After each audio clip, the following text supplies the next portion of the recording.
ఒక గ్రీన్ సిటీగా మార్చాలన్న లక్ష్యంలో భాగంగా గత సంవత్సరం చేసిన మాదిరిగానే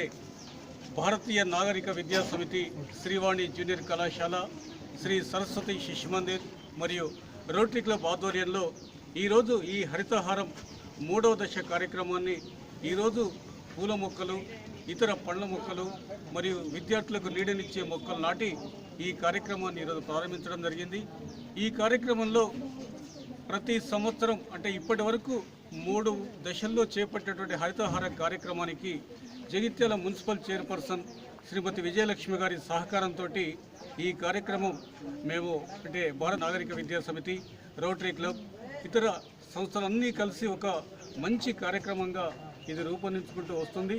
అందులో భాగంగానే ఈరోజు వారి చేతుల మీదుగా ఈ మొక్క నాటే కార్యక్రమాన్ని చేపట్టి తెలంగాణ రాష్ట్ర ప్రభుత్వం చేపట్టిన